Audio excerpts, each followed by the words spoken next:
રાજકોટ પ્રવાસે આવેલા ભાજપ પ્રદેશ અધ્યક્ષ જગદીશભાઈ વિશ્વકર્માએ સામાજિક અને ઔદ્યોગિક ક્ષેત્રના અગ્રણીઓ સાથે મહત્વપૂર્ણ મુલાકાત કરી હતી.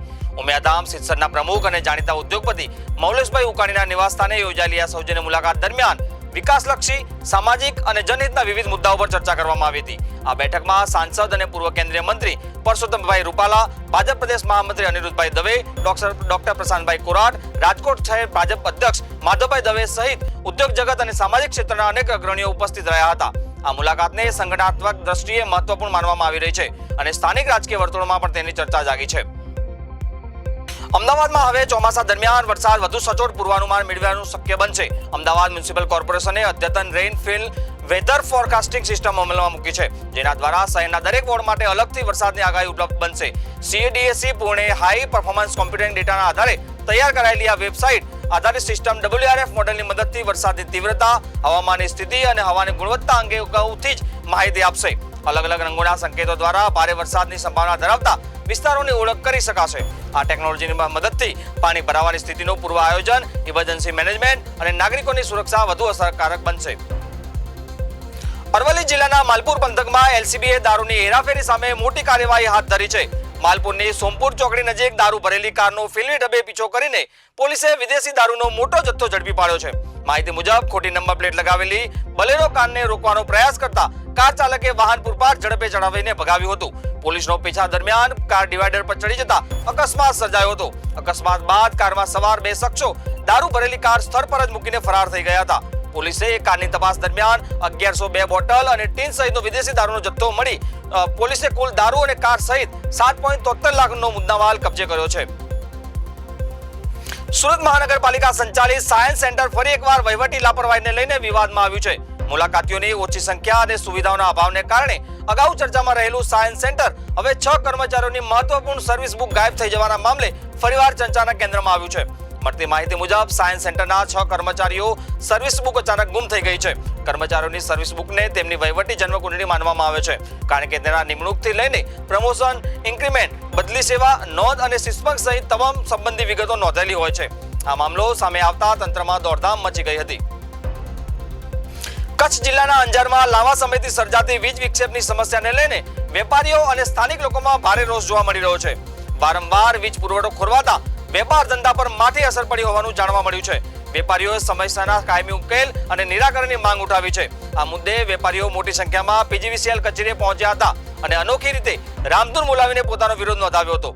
શાંતિપૂર્ણ વિરોધ છતાં વેપારીઓએ તંત્ર સામે આક્રોશ વ્યક્ત કરતા જણાવ્યું કે વીજ સમસ્યાને લઈને અગાઉ અનેક વખત રજૂઆતો કરવામાં આવી છે, પરંતુ આજ દિન સુધી કોઈ અસરકારક અને કાયમી ઉકેલ લાવવામાં આવ્યો નથી. વેપારીઓના જણાવ્યા મુજબ અચાનક વીજ વિક્ષેપને કારણે દુકાનોના કામકાજમાં વિક્ષેપ ઉભો થાય છે, ઇલેક્ટ્રોનિક સાધનોને નુકસાન પહોંચાડવાનો ભય રહે છે અને ગ્રાહકોને પણ હાલાકીનો સામનો કરવો પડે છે. વેપારીઓએ તંત્રને ચેતવણી આપી છે કે જો પ્રશ્નનો ઉકેલ વહેલી તકે નહીં આવે તો આગામી સમયમાં ઉગ્ર આંદોલનના માર્ગ અપનાવવામાં આવશે. વડોદરાના ગોત્રી વિસ્તારમાં જાહેર માર્ગ પર જ મેડિકલ વેસ્ટ ફેંકી દેવાતા સ્થાનિક રહીશોમાં ભારે રોષ ફેલાયો છે.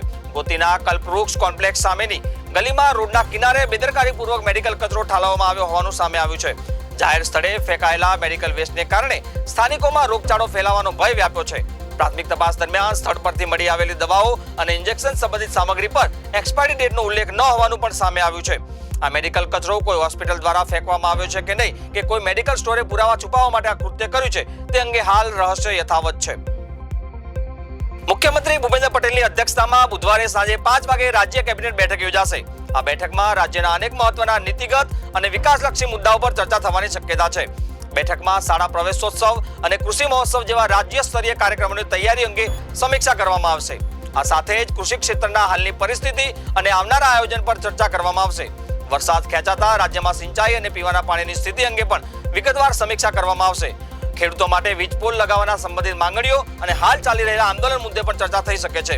આ ઉપરાંત રાજ્યમાં કૃષિ વાવેતર, ખાતાની ઉપલબ્ધતા અને તેની માંગ જેવી બાબતોની પણ બેઠકમાં સમીક્ષા કરવામાં આવશે.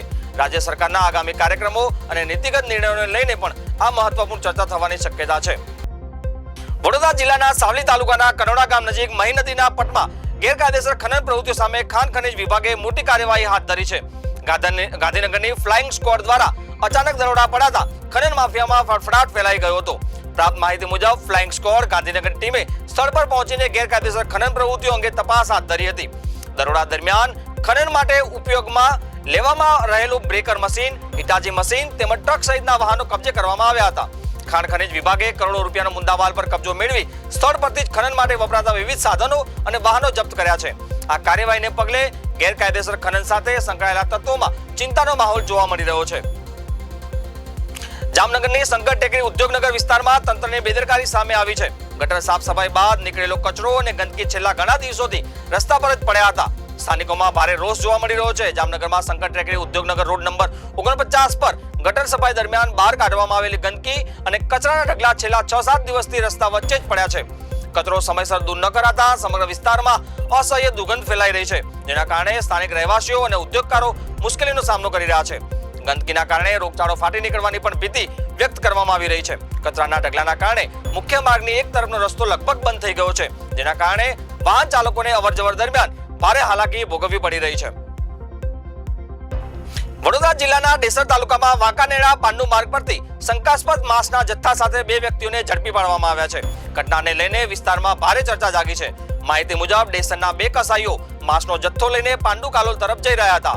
આ દરમિયાન ગૌરક્ષા સમિતિના યુવાનોએ શંકાના આધારે બંનેને રોકી તપાસ હાથ ધરી હતી. ઘટનાની જાણ થતાં ડેસર પોલીસ તાત્કાલિક સ્થળ પર પહોંચી હતી અને બંને વ્યક્તિઓને શંકાસ્પદ માંસના જથ્થા સાથે પોલીસ મથકે લઈ જવામાં આવ્યા હતા. પોલીસે જપ્ત કરેલા માંસના નમૂનાનો વૈજ્ઞાનિક તપાસ માટે મોકલી આપવામાં આવ્યા છે. તપાસના અહેવાલ આવ્યા બાદ જ સ્પષ્ટ થશે કે જપ્ત કરાયેલું માંસ ગૌવંશનું છે કે અન્ય કોઈ પ્રાણીનું. હાલ સમગ્ર મામલે ડેસર પોલીસ દ્વારા વધુ તપાસ હાથ ધરવામાં આવી રહી છે અને રિપોર્ટની રાહ જોવાઈ રહી છે.